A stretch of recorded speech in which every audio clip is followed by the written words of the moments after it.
सरकार कह रही कि हमने 33% महिलाओं को आरक्षण दे दिया, ये दिया नहीं, हमने उनसे लड़के लिया है।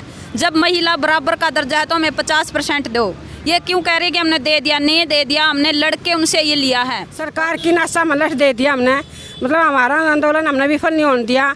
और जो मतलब सरकार झूठे वादे कर रही है, ये इसके झूठे वादे नीरे जनता को भड़काने वाले वादे हैं। कम है कुछ है, करे कुछ है। तो इन्हें बेटी बचाने का मतलब है ना, इन्हें बेटी पढ़ाने का मतलब है। अगर इन्हें पुलिस लगानी है तो उन देशद्रोहियों के पीछे लगाओ, उन खेल मंत्री संदीप को पकड़ो, और जो वहाँ पे नू में जो इन्होंने दंगे करवाए थे उनको पकड़ो, दंगेबाजियों को। हम तो आशा वर्कर यूनियन हरियाणा जिंदाबाद, जिंदाबाद, जिंदाबाद, सरकार मुर्दाबाद, मुर्दाबाद, मुर्दाबाद, CITU श्रम कर्मचारी संघ हरियाणा जिंदाबाद, जिंदाबाद, जिंदाबाद, खट्टर तेरी कब्र खुदेगी, आज नहीं तो कल खुदेगी, मोदी तेरी कब्र खुदेगी, आज नहीं तो कल खुदेगी, सरकार मुर्दाबाद, मुर्दाबाद, आशा वर्कर यूनियन की मांगे पूरी करो, पूरी करो, पूरी करो। राम राम भाई सोना है। आज 6 दिन हो गए भाई, हमने लड़दिया ने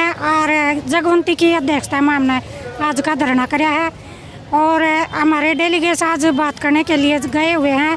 अगर हमारी बातचीत हमारे समर्थन में होती है तो ठीक है, नहीं तो हम अपना आंदोलन और तेज़ी से लड़ेंगे। जो हमारे 7,000 करोड़ कोविड के डाले थे वो रुकवा दिए थे, उसे के विपक्ष में हमने पुतला फूकने की तैयारी की थी। फिर हमारे पास मैसेज आ गया कि भाई वो लेटर डाल दिया है। हमने अपने धरना का 54 दिन हो गए धरना पर बैठे हुए, लेकिन सरकार से कोई हमें ठोस आश्वासन नहीं मिल रहा और ना ही हमारी बातचीत को बार बार स्थगित कर रहे हैं। इसलिए हम अपना जन समर्थन लेने के लिए गांव-गांव में उनकी पोल, सरकार की पोल खोलने के लिए हम गांव-गांव में पुतले फूंक रहे हैं। और डेलीगेट की बात, आज हमारी बातचीत वार्ता के लिए डेलीगेट्स तो बुलाया हुआ है, लेकिन अगर हमारी बातें सकारात्मक रही तो हम अपना धरना वापस लेंगे और लिखित रूप में लेके ही धरना वापस लेंगे। अगर उन्होंने हमारी बातचीत सही नहीं रही तो हम अपने आंदोलन को और तेजी से लड़ने के लिए तैयार बैठे हैं। बिल्कुल। जो स्वास्थ्य मंत्री अनिल विज एक तरफ तो कह रहे हैं गब्बर सिंह का नाम दिया जा रहा है और तुरंत फैसले ले जा रहे हैं उसके द्वारा, दूसरी तरफ आशा वर्कर लगभग 2 महीने हो गए हैं धरने पर बैठे हुए हैं, आज तक आशा वर्करों का समाधान नहीं हुआ। क्या कहना चाहिए स्वास्थ्य मंत्री के बारे में? स्वास्थ्य मंत्री के बारे में इनके तो जो भी नारे हुए हैं वो तो सारे भी फिल हुए हैं, चाहे वो गब्बर सिंह का नारा हो, चाहे वो बेटी बचाओ बेटी पढ़ाओ का नारा हो। इनके तो ये झूठे नारे, झूठे वादे हैं, कुछ नहीं इनके नारा मनर, इनके घबरा में। हमने 2 महीने हो गए, लेकिन एक बार भी बातचीत करने की उन्होंने हमसे कोशिश नहीं की है। और जब हम भी तो किसी की बेटी हैं, रोड पर बैठी हैं 2 महीने से, और जो हमारा स्वास्थ्य विभाग का कार्य है वो भी बिल्कुल ठप हो चुका है। IDR से, MDR से सब कुछ बहुत ज़्यादा हो रहे हैं, सरकार जनता बहुत हम परेशान हो रही है और सारा ही काम स्वास्थ्य विभाग का ठप हो रहा है। अगर स्वास्थ्य विभाग के अनिल विज गब्बर सिंह होते तो हम तुरंत फैसला लेते, तो 8, 9, 7, 8, 9 और 10 की हड़ताल थी, उसके बाद हमारे समझौता कर सकते थे, लेकिन ये नहीं चाहते कि हम अपना फैसला लेवा।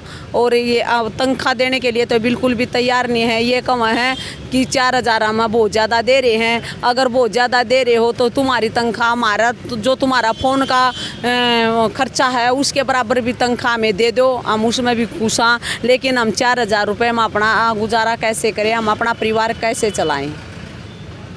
आप विधानसभा का घेराव करने के लिए जा रहे थे, स्वास्थ्य मंत्री के साथ साथ अनिल विज होम मिनिस्टर भी है, तो आपके पीछे पुलिस को लगा दिया था और जींद में जेल पर आंदोलन के दौरान भी आपके साथ पुलिस ने गलत व्यवहार किया था, तो क्या कहना था पुलिस के बारे में? हम इससे प्रशासन की घोर निंदा करते हैं। जो हमारे ऊपर दमनकारी, चाहे वो हम पंचकुला जा रहे थे तब की बात हो, यहाँ पर जेल भरा जब की बात हो, सरकार हमारे ऊपर दमनकारियाँ नीति अपना रही है, जो जिससे हम इस सरकार की और प्रशासन की घोर निंदा करते हैं। एक तो ये कम है बेटी बचाओ बेटी पढ़ाओ, लेकिन बेटी ना तो इन्हें बेटी बचाने का मतलब है, ना इन्हें बेटी पढ़ाने का मतलब है। अगर इन्हें पुलिस लगानी है तो उन देशद्रोहियों के पीछे लगाओ, उन खेल मंत्री संदीप को पकड़ो, और जो वहाँ पे नू में जो इन्होंने दंगे करवाए थे उनको पकड़ो, दंगेबाजियों को। हम तो अपनी सिर्फ मांगों के लिए जा रहे थे, हमारा समाधान करो। हम अपना हक मांग रहे थे ना, हम दंगे करे थे। हम तो अपना शांतिपूर्वक धरना करे थे,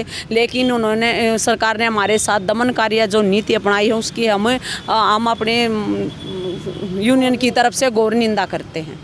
क्या नाम है? मुकेश देवी, जिला उप प्रधान। मैं यही कहना चाहती हूँ सरकार से कि जो 8 अगस्त से आशा वर्कर धरने पर बैठी हैं, इनका निपटारा तीसरे दिन भी हो सकता था, लेकिन सरकार की नीयत नहीं थी इसका निपटारा करने के लिए, क्योंकि उन्होंने आंदोलन को विफल करने का उनका ज़्यादा टारगेट था। लेकिन इन आशाओं के अंदर इतनी शक्ति थी कि इन्होंने अपना आंदोलन, मतलब इतना एकता हम कह सकते हैं कि हमारा आंदोलन सरकार की नाशा में लठ दे दिया हमने, मतलब हमारा आंदोलन हमने विफल नहीं होने दिया। और जो मतलब सरकार झूठे वादे कर रही है, ये इसके झूठे वादे निरे जनता को भड़काने वाले वादे हैं। कम है कुछ है, करे कुछ है। और उन्हें मतलब 54 दिन के बाद इन्होंने आज हमारे डेलीगेट को बुलाया। मेरा नाम गुड्डी है जी, मैं PHC गोगड़िया की प्रधान।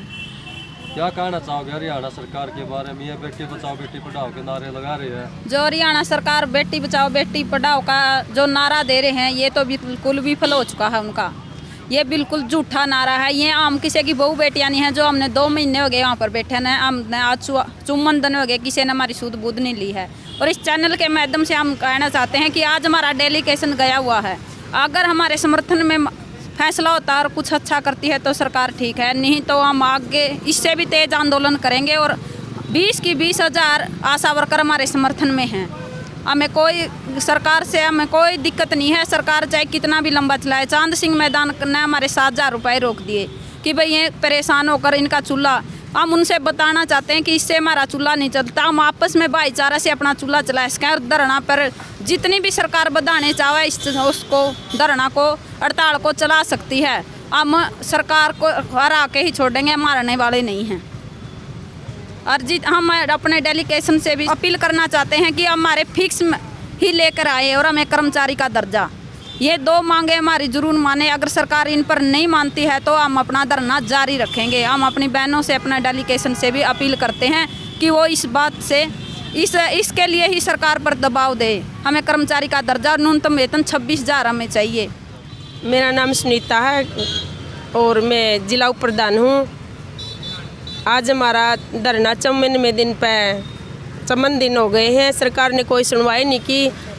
आज हमारा डेलीगेशन सरकार से मिलने जा रहा है। अगर समान काम समान वेतन का दर्जा दे रहे हैं तो ठीक है, नहीं तो हमारा धरना जारी रहेगा। इस चैनल के माध्यम से हमें यही बताना चाहते हैं। सरकार कह रही है कि बेटी बचाओ बेटी पढ़ाओ, बेटियां रोड पर हैं, सरकार कोई सुनवाई नहीं कर रही है। हमारी 5 बहनें शहीद हो गई हैं, सरकार ने उन पर भी कोई सुनवाई नहीं की है। हम सरकार की घोर निंदा करते हैं। जब तक सरकार हमारी मांगों पर खरा नहीं उतरेगी तब तक हमारा धरना जारी रहेगा। सरकार का मामला महिलाओं को आरक्षण दे दिया, इसके बारे में क्या है? ये झूठे आरक्षण से कुछ नहीं बनता, रोजी रोटी का सवाल है, रोजगार के ऊपर बात है। सरकार आरक्षण नहीं देने चाहिए, रोजगार देना चाहिए, क्योंकि रोजगार से ही रोजी रोटी चलती है। और तब तक सरकार हमारे वेतन में बढ़ोतरी नहीं करती, समान काम समान दर्जा नहीं देती, हमारा धरना यही जारी रहेगा। बार बार हम सरकार से ये कहना चाहते हैं। और जो हमारा डेलीगेशन जा रहा है मिलने, वो भी घबराने वाला नहीं है, वो भी अपनी मांगों पर खरा उतरेगा। सरकार कह रही कि हमने 33% महिलाओं को आरक्षण दे दिया। ये दिया नहीं, हमने उनसे लड़के लिया है। जब महिला बराबर का दर्जा है तो हमें 50% दो। ये क्यों कह रही कि हमने दे दिया? नहीं दे दिया, हमने लड़के उनसे ये लिया है। और हमारे हाँ जी, दूसरी तरफ 33% दे दिया। ये कह रहे हैं कि जब तक जनगणना नहीं होगी तब तक लागू नहीं होगा। नहीं, ये सरकार का पोपगंडा है जी, ये बिल्कुल विफल है। वे वैसे ही कह रहे हैं। आगे आप देखना आने वाले टाइम में अगर ये सरकार आई तो महिलाओं का जो अब शोषण हो रहा है इससे बुरा हाल होगा। और आगे हम सरकार को भी इस चैनल के माध्यम से कहना चाहते हैं कि अगर महिलाओं का, अगर आशा वर्करों का ये वो मांगे नहीं मानती हैं तो आने वाले 2024 में इसका खामियाजा उन्हें भुगतना पड़ेगा। हम घर घर जाकर मसाल जुलूस निकाल कर अपना एजेंडा बताकर उनके इस इलेक्शन को रद्द कर देंगे। और हमारे घर जिस तरह हम उनके दरबार में जाते हैं तो हमारी इस तरह से बेइज्जती करते हैं, हमारे आगे प्रशासन लगा देते हैं और इस तरह से हमारी बेइज्जती करते हैं। तो हम वो जब भी हमारे यहाँ पर वोट मांगने आएंगे इसका हम ईंट का जवाब उनको पत्थर से देंगे।